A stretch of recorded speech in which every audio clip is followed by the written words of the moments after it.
Hi guys, welcome to cosmic Roni 24. நான் உங்கள் CR24. இந்த வீடியோவில் நம்ம எந்த மேட்சோட ரிவ்யூ பார்க்க போகிறோன்னா Mi versus Punjab Kings match review தான் பார்க்க போகிறோம்.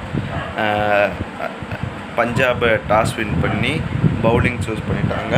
எம்ஐலேருந்து முதல்ல பேட்டிங் இறங்காது ரிக்கில்டன் ரெண்டு ரன்னுக்கு அவுட் ஆகி போயிட்டார்.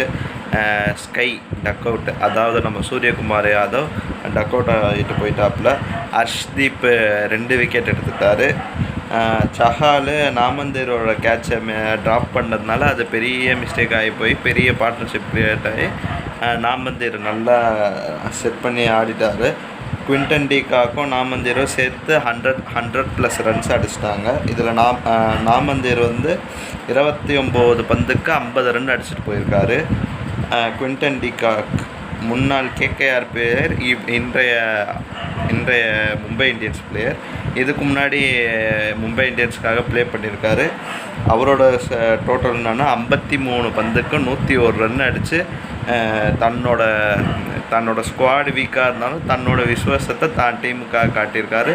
நல்லா என் டீமுக்கு நான் தான் அடித்து ஆடணும்னு ஃபஸ்ட்டு கட்டையை போட்டு ஆடிட்டு இருந்தார். அதுக்கப்புறம் அடித்து ஒரு ஹாஃப் செஞ்சுரி போட்ட பிறகு அடித்து இறங்கி ஆரம்பித்த 64 பறக்க விட்டாப்பில் குவிண்டன் டி காக்.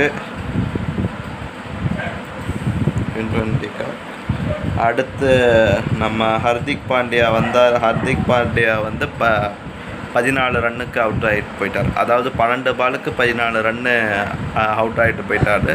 முக்கியமான விக்கெட்டு, போயிருக்கக்கூடாத விக்கெட்டு சடார்னு போயிடுச்சு. அது பெரிய அதிர்ச்சி. அது இல்லாமல் ஹர்ஷ்தீப் திரும்ப பவுல் பண்ணி ஒரு ஓவர் ரூதர்ஃபோர்டோட விக்கெட்டை தூக்கிட்டாப்புல. திலக் வர்மா வந்தார். 3 பாலுக்கு 8 ரன் அடிச்சுட்டு அவுட் ஆகி போயிட்டார். மும்பை இந்தியன்ஸ் ஒட்டுமொத்த டீமே ஆடி டார்கெட் எவ்வளோ செட் பண்ணியிருக்காங்கன்னா 197 ரன்ஸ் டார்கெட் செட் பண்ணியிருக்காங்க. இதில் முதல்ல இன்னொரு முக்கியமான நோட் பண்ண வேண்டிய விஷயம் என்னென்னா, பும்ராவால் விக்கெட் எடுக்க முடியல. அவருக்கும் டைம் என்ன சொல்கிறது, இப்போ பிரைம் பவுலராக இருந்தாலும் எல்லா டைமும் எல்லாரும் விக்கெட் எடுக்க முடியாதுல்ல. அவர் தன்னோட ஃபார்முக்கு கண்டிப்பாக கம்பேக் கொடுப்பார், திருப்பி வருவார், நல்லதே நடக்கும். மும்பை இந்தியன் ஃபேன்ஸ் நம்பிக்கையோடு இருக்கு. பும்ரா கம்பேக் கொடுப்பார். Priyansh Arya Punjab Kings second innings Punjab கிங்ஸுக்கு செகண்ட் இன்னிங்ஸ் முதல் பேட்ஸ்மேனாக இறங்குறது பிரியான்ஸ் ஆர்யா 15 ரன்னுக்கு அவுட் ஆகிட்டு போயிட்டார்.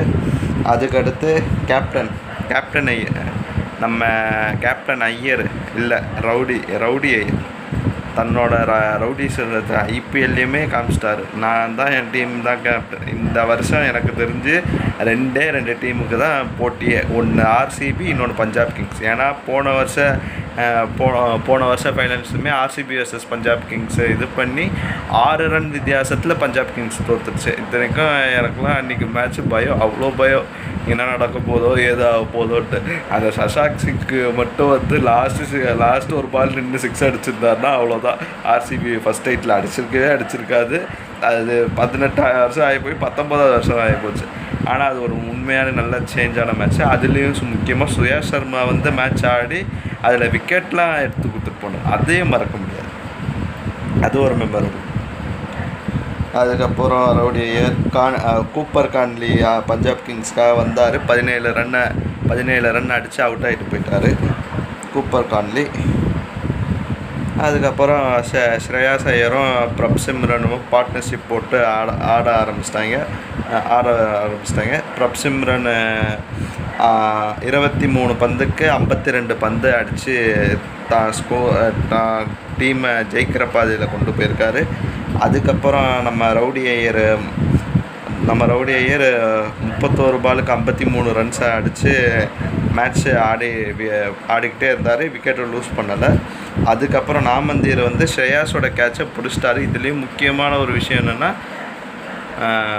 ஸ்ரேயாஸ் ஐயர் ஒரு கேட்ச் பிடிப்பாக இருப்பாருங்க, அப்படியேற்பட்ட கேட்ச்சு. இதுக்கு முன்னாடி ஃபில் சால்ட்டு சில்வுட்டு அதை மாதிரிலாம் பிடிச்சிருக்காங்க. இப்போ எனக்கு அந்த வைப்ஸு கொடுக்குது. அதுக்கப்புறம் டோட்டலாக ஸ்ரேயாஸ் ஐயர் ஆடுனது 35 பந்துக்கு 66 ரன் அடிச்சுட்டு போயிருக்காரு. பஞ்சாப் கிங்ஸ் 7 விக்கெட் வித்தியாசத்தில் மேட்சை ஜெயிக்கிறாங்க. மேட்சை ஜெயிச்சு இப்போ முதல் இடத்துல பாயிண்ட்ஸ் டேபிளில் இடத்துல இருக்கிறது பஞ்சாப் கிங்ஸ், ரெண்டாவது ஆர்சிபி. அதுக்கப்புறம் மிச்சம் இருக்க டீம்ஸ்லாம் தெரில நண்பர்களே. என்னாச்சுன்னா அதுக்கப்புறம் நான் பாயிண்ட்ஸ் டேபிள் பார்க்கவே இல்லை, பார்க்கல. நான் பார்த்துட்டு செக் பண்ணி சொல்கிறேன். மறக்காமல் ரவுடி ஏர் ஃபேன்ஸ் நம்ம சேனலை லைக் பண்ணுங்கள், ஷேர் பண்ணுங்கள், கமெண்ட் பண்ணுங்கள். முக்கியமாக சப்ஸ்கிரைப் பண்ணி வச்சுக்கோங்க. நோட்டிஃபிகேஷன் பெல் ஐக்கானை கரெக்டாக கிளிக் பண்ணி வச்சுக்கோங்க. அப்போ தான் நம்ம வீடியோஸ் போடுறது உங்களை தொடர்ந்து வந்து சேரும். உங்களோட சப்போர்ட்டை நம்ம சேனலுக்கு தெரிவிங்க. ரவுடி ஏர் ஃபேன்ஸ், அதுக்கப்புறம் பஞ்சாப் கிங் ஃபேன்ஸ், உங்களோட சப்போர்ட்டை நம்ம சேனலுக்கு கொடுத்துக்கிட்டே இருங்க. நானும் நெக்ஸ்ட்டு மேட்ச்சு ரிவ்யூ போட பார்க்குறேன்.